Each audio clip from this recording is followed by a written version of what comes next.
ఈరోజు మన భీమవరం పట్టణంలో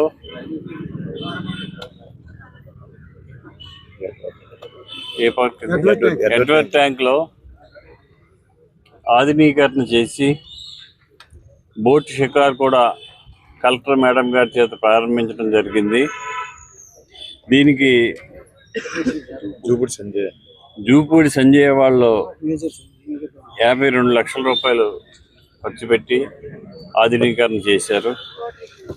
రోటరీ క్లబ్ వారు మన మున్సిపాలిటీ నుంచి 5 లక్షలు 5 లక్షలు టాయిలెట్స్ కూడా నిర్మిస్తున్నారు.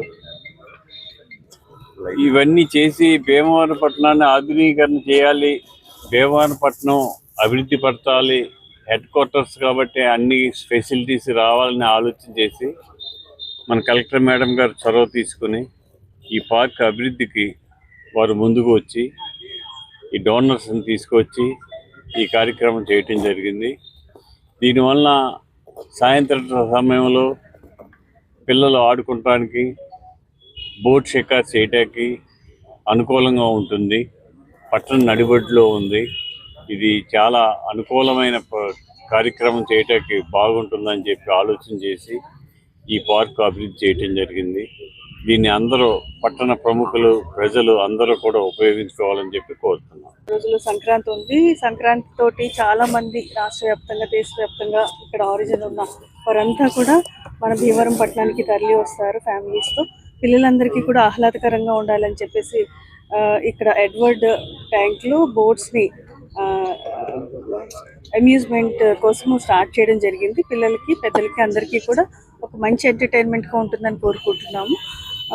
అలాగే భవ్య భీమవరం పేరుతో మనము భీమవరం పట్టణంలో అనేక డెవలప్మెంట్స్ టేకప్ చేయడం జరిగింది. ఈ మధ్యన చూస్తే బివి రాజు ఫౌండేషన్ 1.5 crore తోటి అండర్ పాస్ పక్కన చిల్డ్రన్ పార్క్, లైబ్రరీ డెవలప్ చేయడానికి వచ్చారు. అట్లాగే ఎస్ఆర్కేఆర్ కాలేజ్ వారు అక్కడ ఎస్ఆర్కేఆర్ రోడ్డు, వేగి రామకృష్ణరాజు రోడ్డు మీద ఇంచుమించు 80 lakhsతో వింటేజ్ లైటింగ్ అంతా కూడా పెట్టడం జరిగింది. అదే బాంబే స్వీట్స్ వారు గాంధీ గారి విగ్రహం చుట్టూ కూడా బ్యూటిఫికేషన్ చేశారు. వీటితో పాటు అనేక పార్క్స్ అంతా కూడా ప్రజల భాగస్వామ్యంతో మనం డెవలప్ చేసుకుంటున్నాం. ఈరోజు ఈ ఎడ్వర్డ్ ట్యాంక్లో 52 lakhs వరకు రోటరీ క్లబ్ వారి ఆధ్వర్యంలో జూపూడి శేఖర్ గారు, జూపూడి సంజయ్ గారు, తర్వాత రోటరీ క్లబ్ ప్రెసిడెంట్ ప్రవీణ్ గారు, మెంబర్స్ అందరూ కూడా సహకారంతో ఈ పార్క్ అంతా కూడా ఒకప్పుడు రావడానికి కూడా ఇబ్బందిగా ఉండే ఈ పార్క్ని చక్కగా వాకింగ్ ట్రాక్ అది డెవలప్ చేసుకుని ఒక ఆహ్లాదకరమైన ఎన్విరాన్మెంట్ అంతా కూడా ఇక్కడ క్రియేట్ చేసుకోవడం జరిగింది. ఇప్పుడు ఈ బోట్స్ స్టార్ట్ చేసుకోవడం కూడా చాలా సంతోషంగా ఉంది.